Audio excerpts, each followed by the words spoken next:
everyone. We're back here again with Mr. Steve Gilligan, and Dr. Steve Gilligan. we're here to explore a little bit and speak a little bit, get some of Steve's reflections on NLP present. And one of the things that occurred to me was that Steve, as Steve said earlier, Dr. Steve said earlier, that he met Erickson and something really moved deep in his world and in his heart, and that was his path, and he knew that was his path. And Robert continued on in NLP, and I continued on in NLP, such as it is.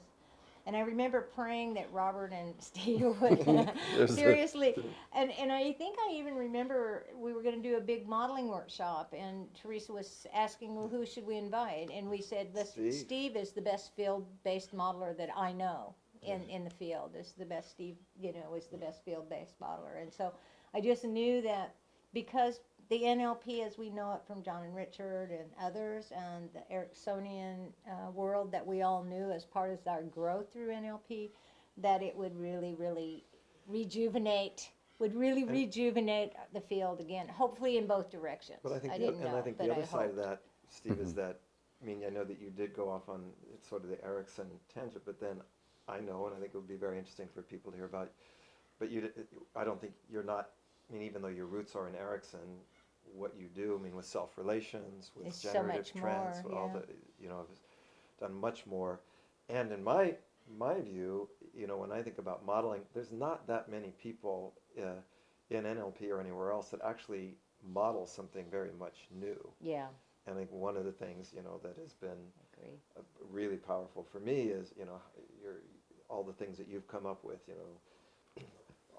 including things like, the archetypal energies, so many of the things that we do in the generative coaching work. But say a little bit about your path. What happened from that past to the present? 40 years in 2 minutes or less. Yes. Well, I left NLP, the NLP community, partly when I went over the hill here to Stanford to go to graduate school. And partly NLP was getting too self-contained for me. Yeah. It was like there's nothing outside. There was that sort of arrogance that I think was a part of the early NLP. And I didn't want to get boxed into that, especially if the map is not the territory, as long as we stay within this map. So I went to Stanford, and I thought, God, these are like, these guys are incredible guys, people like Pribram and Bandura. And they were like such interesting people. And I realized I need to spread out and not be confined to any single map. And Erickson was getting a little bit upset with some of the ways that Richard and John were trying to say that their description of Erickson was the territory. Yeah. And there were other things that were going on here that little sex, drugs, rock and roll, that from my Irish Catholic roots are not so good for me. So I thought I just needed a break, and I totally got into Erickson stuff, but I got into Aikido, and then 23 years ago, my dad died and my daughter was born, and the part of me that was so tuned into trance, I couldn't do anything else. The one thing I could trust was if I just put my head down, I could go into trance and I could channel Erickson. It was just amazing. I don't know why or whatever, but it was just something I could do. And that part of me shut down. And it was really shocking, startling. I tried to pretend, but I always hated people who pretended trance. Yeah. And that sort of forced me to, I had to realize my dad died, and I was now a father, and I had to sort of grow up. And so I had to find my own voice. And so I was doing a lot of Aikido. And so I had to start answering these questions. What is the unconscious? And all of the old ways within the Erickson field just didn't fit for me. So that's where I think got into the more somatic. I was a little bit behind you, but this sense of where do you feel it in your body, and how to notice what's happening in the body. And then the second type of unconscious, which was in a field, if you will, that led to the development of the self-relations work, which was to me my second generation professionally. And the difference there was that is an attempt to integrate the cognitive and the somatic, the conscious and the unconscious. Because, you know, all the trance stuff, even with the brilliance of Erickson, to me it has its limitation, because the unconscious is not omniscient and brilliant. It's one important piece of the creative puzzle. Yeah, that's right. And so I was started to get interested in this, and I think that was right around the time that we started reconnecting. Exactly. You know, my daughter was, I think, 2, and so Julia and Drew must have been 3 and 5. Yeah. We were in Orlando together. Oh, how cool. And people had been like telling us, I think people had been going to studying with both of us. Oh, You guys need to be I talking know, to I kept each hearing, other. and Steve is doing this, and it's great. You know, I just could feel that, you know. and it wasn't like he's doing the same thing, but he's doing something very similar but different. The best, the best of all worlds. Yeah. And so that's what we started reconnecting like 20 years ago, Yes. and started doing our workshops, usually like a couple times a year, and whatever topic. Love in the face of violence. Love in the that's evolution right, I of remember that. consciousness. Consciousness, which my consciousness evolved. And so radically. I think I wonder. I think that collaboration began to nurture each of us, and sort of like a good intimacy couple, where the strength of one slowly begins to be absorbed by the other, Yeah, absolutely. and I vice see versa. that. I see that. And I think that has led to me, the third, what I would consider sort of more the contemporary version, which is a generative change, Yeah. Yes. which you can see in the 40 years how it developed. But it is, to me, a step function.